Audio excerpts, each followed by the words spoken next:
जय जगन्नाथ।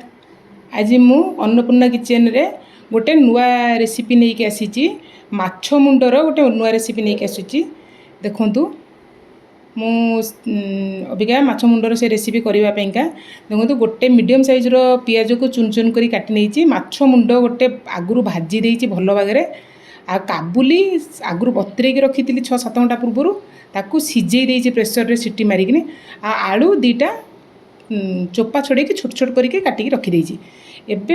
अल्प गोटे ताटिया पानी रे एबे आम किसी मसला बतरेबा जोटे कि टमाटर सॉस तादे 2 चम्मच आउ रेड चिली सॉस गोटे चम्मच आ मीट मसला गुंड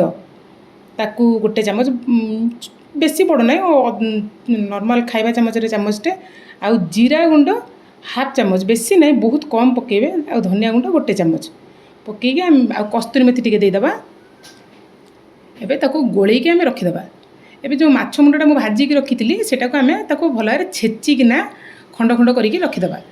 आउ टिके भल लगे पेटी पीस दीटा जोटा कि अलग माछर पीस रखिले कंटा बेसी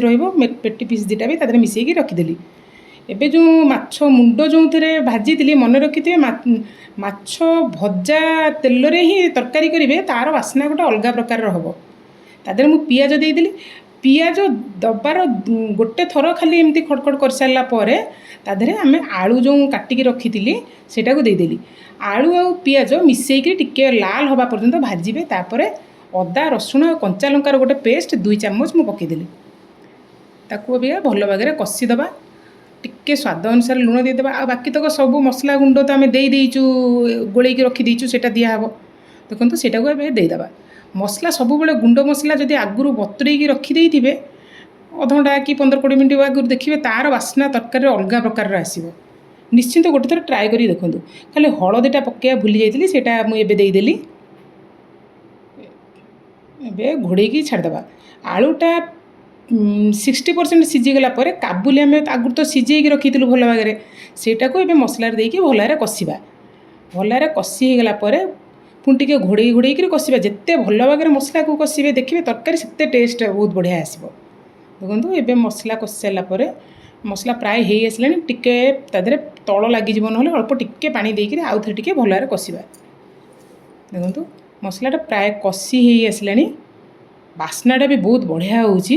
निश्चिंत घरे थरे ट्राए करूँ एबे माछ मुंड जो छेचिकी रखी सेटा को देदेची देदेकी एबे आम ताको भल भाग मिसेकी ढांकी छाड़देबा आपण मानक जदि अन्नपूर्णा किचन रो रेसिपी गुड़ाक जोटा कि पूरा हेल्दी आउ टेस्टी रेसिपी गुड़ाक आपको जब भल लगुच प्लीज़ गोटे लाइक कर दिंतु गोटे सब्सक्राइब कर दिंतु आपते सब्सक्राइब करेंगे से मत नुआ नुआ रेसिपी आणिकी आसवाक बहुत इंटरेस्ट हम मुझे निश्चिंत आनी आउ जदि आप ये गोटे गरम मसला पकेली आपको जदि आउ किसी नुआ रेसिपी दरकार निश्चिंत मत जनइबे कमेंट रे मु आपण नहीं आसबि देखो आजिकल जमी देह खराब होची अन्नपूर्णा किचन रे मु सब बेले चेष्टा करे आपण हेल्दी रेसिपी नहीं आसे देखो हो गला मु बाहर कर देछि केते सुंदर देखा जाउ।